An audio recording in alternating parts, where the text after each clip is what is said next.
Hey, this is Professor Game, where we interview successful practitioners of games, gamification, and game thinking to help us multiply engagement and loyalty. I'm Rob Alvarez, a consultant and the founder of Professor Game and a professor of gamification and games-based solutions at IE Business School, EFMD, EBS University, and other places around the world. And before we dive into the interview, if you're struggling with engagement in your business and are looking to find out how to make sure your users stay with you, perhaps you will find our free gamification course useful. Find it for free in the links in the description. Hey, engagers, and welcome back to another episode of the Professor Game podcast. And we have Murray with us today. But Murray, we need to know, are you prepared to engage? I am very much prepared to engage, and I've got my engagement cup with me. In case you can't There read you it, go. it says, "You win." Absolutely. Love it. So Murray's a serial entrepreneur with a single, simple focus in life. He loves building software platforms that make life easier for course creators, business owners, educators, trainers, and coaches. Basically anyone who sells their expertise or needs their learners to engage and learn. And he's obsessed with fixing online education using gamification. Online industry is an industry that's seeing huge growth right now, and at the same time, it's the only industry with a 97% student failure rate. And his latest project, called Experiencify, is the world's only gamification-first online course platform, which is solving the problem using gamification psychology and ideas borrowed from Silicon Valley. And his team of gamification advisors has worked with companies that you may have heard of, like Google, Tesla, Verizon, Porsche, Lego, and many more household names. Probably includes a past guest, which you might hear mentioned very, very soon as well. So Murray, is there anything outside of that intro from what we already mentioned that you want to make sure that our audience knows about you before we get started?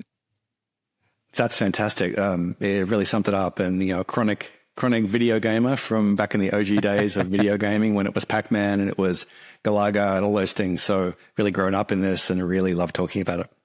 Amazing. So Murray, what does a regular day or week, or, what does it feel like to be Murray nowadays? If we were in your shoes, what would it look like? I am a software guy. I think growing up with computers and computer games and hacking my own games together in code with, MS-DOS and BASIC and all those things, it really led me to a technical kind of life. And my days basically being technical. I wake up and I work on whatever software project that I have going on right now in my life. And the one I have right now is, as you mentioned, it's called Experiencify. And we're bringing gamification, among other cool things, to the world of online education. Sounds awesome. That's great. So, Murray, we always start with the tough question, right? We want to learn of a story that you've had in this world of gamification, maybe with Experiencify, maybe before that. I don't know. It's up to you, right? Of what you might call your favorite fail or first attempt in learning, when it went sideways, essentially. We want to be there in that story. You don't have to name any names if you don't want to. We want more what the experience was, what were your lessons learned, and what you maybe would do different if the situation came up again. What a great question. I think the answer I'm going to give you is kind of, it's not my fail in learning, but it's a fail that I saw as a result of a fail. So let me explain. Okay. So I've been creating online courses for, since 2001. I was releasing, online, PDFs and educational materials and courses in the mid 2000s. And, my wife and I, my business partner, wife and I, we've been creating lots of courses in the world together since 2011. And the one thing that we've seen in all that time is that we'd create these amazing courses and these amazing training products, and we would put them out into the world, and not many people would get through them and finish them. And a huge proportion of them would abandon the course, sometimes before they even opened the course, sometimes before they got through the first lesson, certainly before they got to the end. And we went back to check our numbers, and we realized it was somewhere like 95% of the people who bought a course from us didn't make it to the end and didn't get the results that they wanted and that we promised. And for us, that was not okay, because if someone's paying us like a couple $100 for an outcome that they want in their lives, we want to make darn sure that they get that outcome. And we're going to do everything we can to help them get that outcome. And that's what really led us down the road of all things gamification, all things psychology, all things apps and games, and just to see what they're doing to get so many people, almost addicted to their screens. I think that is the right word. It's addicted. And we took a bunch of lessons from those really interesting industries and we applied them to the experience that we were creating with our courses. And what happened was just amazing. We went from a 95% abandonment rate to a 30 to 70% completion rate overnight as we started to apply some of the lessons that we took from the world of gamification and Silicon Valley and all those things. So that is my fail right at the start. Big one. Big time, right? We stumbled into the same problem that everybody else stumbles into when they start to release education. They put out this stuff into the world and they're not doing everything they're not doing the right things to help their student take action, keep taking action, be motivated to get to the end and get results. So that was our biggest fail. Awesome. There's one thing I mentioned when we talk about addiction, and I know Yu-Kai Chao talks about addiction as well. I mentioned this, especially when we talk about Yu-Kai, and this term is, there might be people out there, behavioral psychologists or psychologists in general that say, well, addiction is it's a big term, and it is, right? What I'm sure Murray is trying to say here is, that feeling of you're almost getting stuck to your screen. It doesn't necessarily have to get to addicted because again, it has a negative connotation, right? Which is not where I'm sure Experiencify is leading people with their online courses, but it does have that element of, you're glued to the screen is another expression I've heard quite a bit. So Murray, thanks for sharing that experience. And yes, you've been doing it for a while as well. You read about when MOOCs came into being, right? The whole expectation and then the results of, huge drop rate as well.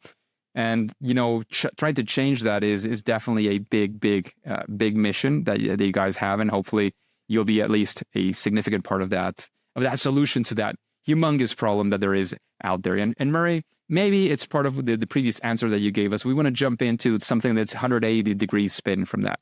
Well, it's actually somewhere where you guys did succeed. I don't know if from the get-go or with iterations. We, again, want to be part of that story. Maybe, again, it's a completion of the previous story that you were telling. Maybe what were some of the success factors that you guys might have had? We want to, once again, be there with you and live a little bit of those difficult times and how great the result was when you got out of it. Yeah, I mean, you're right. It was the end of the fail story. We failed and then we figured out, hey, wait a second, if we borrow a lot of these techniques from the world of games and apps, then we can help our students really feel motivated and empowered to take action and keep taking action all the way through to the end. So that's really our big win and the success that I'm most proud of. We were one of the first to really take a research-based approach to figuring out what's going to work psychologically for people to get them to want to, go through a course just as much as they perhaps want to go and find a Pokemon, or just as much as they want to go and not break their streak in Duolingo. So, that's, I think, what I'm most proud of.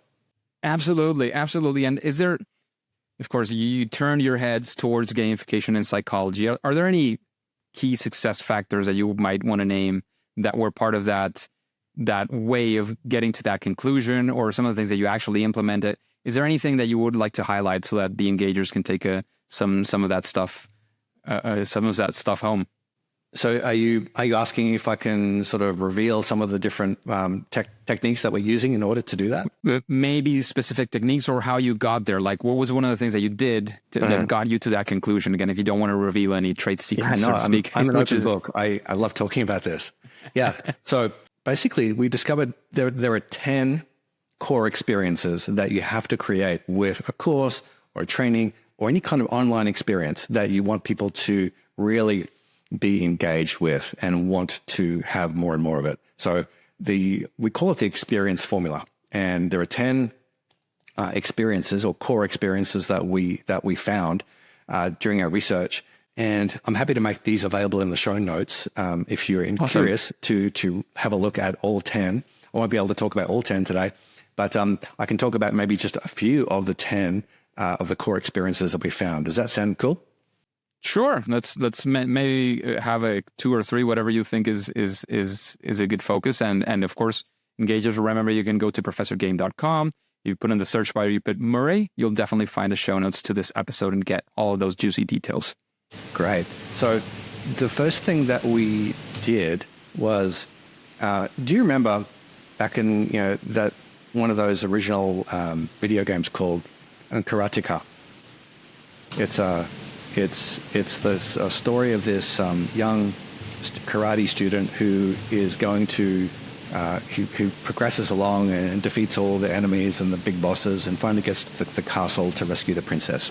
So that's the story of this one of the original video games called Karateka. And I really loved this game. So I played it a lot. And the one thing that they did at the very start of this game was they rolled like a Star Wars style thing, many years ago in a galaxy far away, that sort of thing. But they roll the story of what it is you're doing in the game. It's like it told you your backstory and what it is that you're going to do by the end of the game. And the last thing was you'll be rescue the princess in the castle. And that's scrolled, and then it dropped you at the start of the mission. And this is the first thing that we thought, it's no accident that video games really do give you a really palpable sense of mission. What are we here to do? We're not just going to drop you into any game and let you figure out what mission you want, what direction you're going to go. It's going to tell you where the finish line is for the game. So we thought, why don't courses do this? Why don't courses spell out very clearly what your mission is in that course? What's the finish line you're going to? What's it going to look like, feel like, taste like? What's it going to mean in your life? So we started experimenting with giving our students a mission, just like in a video game, where we almost roll a scroll at the start saying, this is where we're going, this is how you'll feel at the end, this is what direction you go, basically describing it as vividly as possible, the mission that they're on. And as soon as we started doing that and using that as the first core experience in their experience of our education, it was like night and day. Our students started feeling like really energized and really positive and excited about taking the first steps in that experience because they knew what direction they were going, they knew how to get there, and they knew how they'd feel by the end. So it was like, wow, we didn't expect that this simple thing borrowed from another environment, literally from a game, when just dropped into education would work so well. But that's really what gamification is. It's applying game mechanics in non-game environments to get the same outcome. So it just transformed our student experience right off the bat. So that's the core experience number 1, mission. Awesome. And you're talking about these core experiences. And again, maybe you're not, we're not going to talk about all of them in detail. But the next question, so that's why I'm jumping ahead a little bit on this one, is when you're creating these learning experiences, and probably it's these 10 core experiences, you probably have a method like, well, we're going to create an experience about how to get people to learn how to, make a minifigure of Lego at home. I don't know, like anything you're making up. How would you create that experience? Somebody comes up and wants to create this learning course. Do you have some steps? Do you have the core experiences? How would that look like? Again, this could be just an overall viewing, and then if you want to get into detail of one of those other experiences, we can get into that as well. Yeah, we just we educate our students on what the core experiences are, and I literally have a list of them, a list of 10 of them, and we give the PDF to them, and so they can use it as a cheat sheet. They usually print it out, laminate it or whatever, and they've got it next to them as they create the experience, as they create their course from A to Z. We have this list of 10 core experiences that they can apply to the entire journey.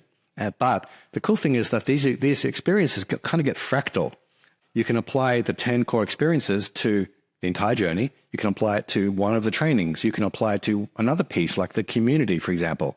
You can really get fractal with the experience design of your education. So that's really the key takeaway here is education should be an experience that should be designed.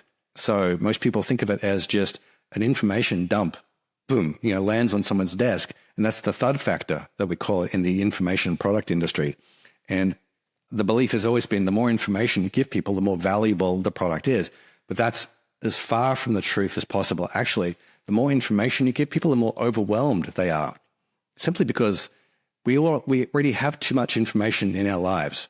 We've got too much of it. If information alone could change lives, then we'd all be living in a Googletopia. We'd all be rich, healthy, and happy, and have the life of our dreams. But we don't, because information is not sufficient. So when you wrap information with an experience that you design using the experience formula, that's when things really light up. That's when people get really excited and start to get really inspired to take action. So that's really what I would tell people who are getting started: grab the 10 core experiences and start to apply them to the design of the journey you want people to take. That makes a lot of sense, and thank you for sharing sort of that mind frame that you have around your whole method. And from your experience, you've been doing this for a while. Is there, when again talking about, perhaps we can say, gamified online courses or learning experiences in general, is there some form of a best practice or something that you say, well, if you create this type of projects, take this thing, as you were saying, like maybe it's what you just said, to take this thing, implement it, and your project is at least going to be for sure a little bit better than it was if you didn't do that? I think there are a couple of core experiences that I would recommend everybody implement into what they do. So number one, mission, that we already talked about. The other one, the core experience number 4 that I want to sort of cherry pick is called constant wins. And if you look at a video game, any video game, whether it's just on a computer or a phone or something like that, almost every action you take, you're seeing you're hearing sound effect and animation, and you get points, and you're getting all these feedback mechanisms happening. So you're getting constantly reminded that you're winning, you're doing good. And that's really, for better or for worse, addictive, because the more you get these cha-chings and these kind of explosions and, things happening as a result of the actions you're taking, the more you want more of it. So we took that idea of constant wins and we applied it to our education experience. And we asked ourselves the question, how can we provide this feeling of constantly winning to a student, this feeling of constantly making progress and achieving something step by step by step by step? Because most courses and information products, they're just, we call, I visualize it like a cycle, which is like it's like a work, give up kind of cycle. And that's most courses, because you don't have any feeling of making progress or any feeling of I'm winning here. But in our experience design, we always encourage our students to make your educational experience a action, reward, action, reward, action, reward, action, reward, just like a game. You take action, you get a reward. And by thinking about it like that, how can you give rewards to students after they take action, no matter what action they take? How can you do that in an educational experience? And if you can figure that out, then you're going to basically be able to pull your student all the way through to the end, because they're feeling like they're making progress. And as humans, we need to feel like we're making progress. Otherwise, we're going to give up. It's just too hard. I don't want to be a stickler for words here, but I have a question just to make sure I'm getting this one right. When you say rewards, does it have to mean that they actually get something? Or does reward in this sense maybe also mean feedback? Like when you go in Mario, right, and you press a button, it jumps. That's feedback, right? And it is fulfilling, right? Seeing Mario jump is fulfilling a little bit. After a while, you know it just works.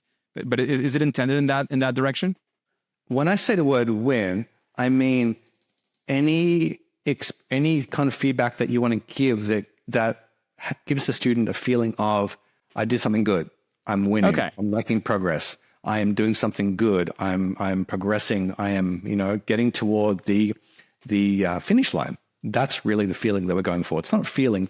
It's not a gift that you send them. It's a feeling that you're putting in someone's heart about the journey that they're on. And anywhere from confetti on the scrin, right? Yeah, things like to getting, you check something off and you get points, and there's confetti, and there's a celebration, and there's a sound effect, and there's an email that lands in your inbox saying, Rob, I saw you finish this training. You're doing great. I'm proud of you. Keep going. A text message saying, you just did this. That's fantastic. Keep going. Just all these kinds of little little wins, they really do add up, and they fill someone's motivation battery to keep going and going and going and going. So if you don't do that, the motivation battery just drains very quickly and they give up. So that's what I'm talking about. Does that help? Yes, very much. Very, very cool. And a follow-up, if I may, there's always one thing that, well, always, there's plenty of people who also like to talk about consequences, right? So consequences, that's a consequence, positive consequence.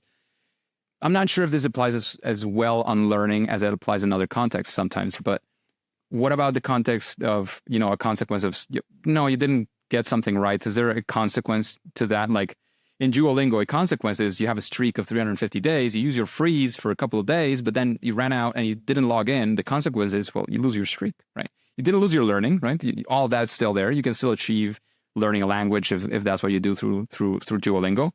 But the consequence is, well, the streak is gone. You can get another one, but the one you had, it's disappeared, right?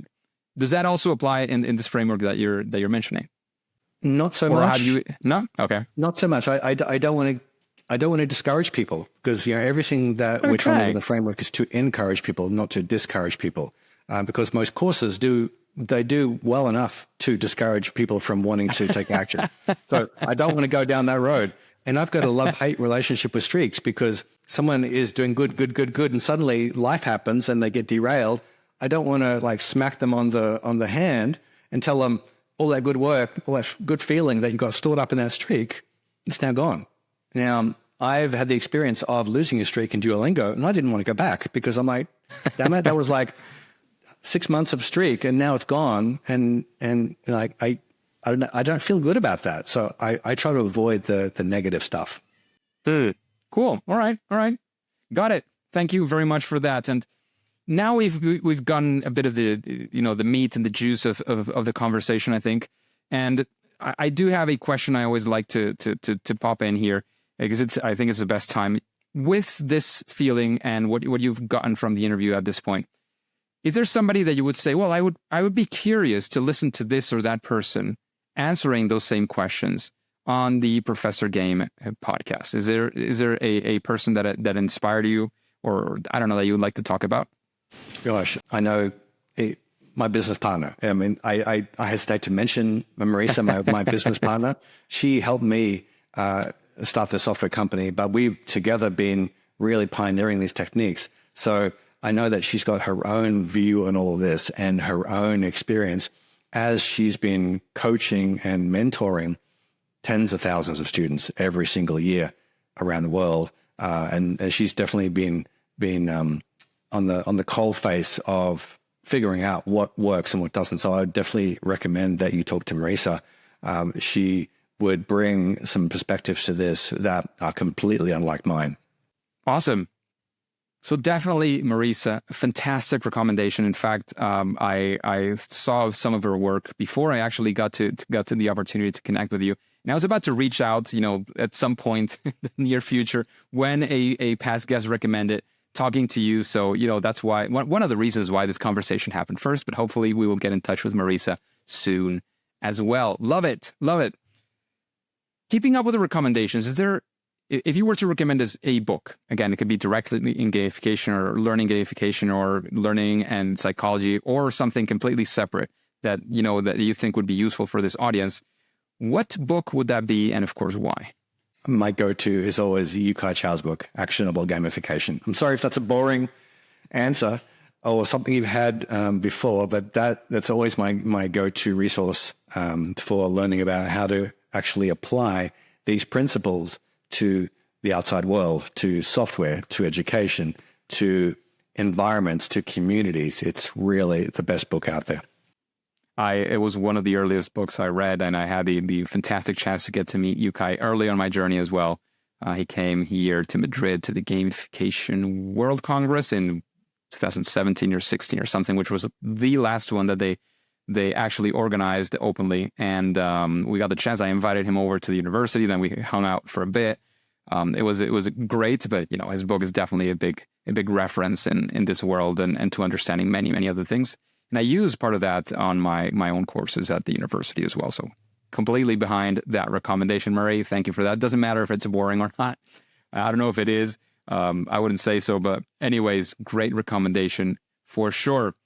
And in this world of learning, gamification, maybe introducing tech, as you were mentioning at the start, and software and so on, what would you say is your superpower, that thing that you do at least better than most other people?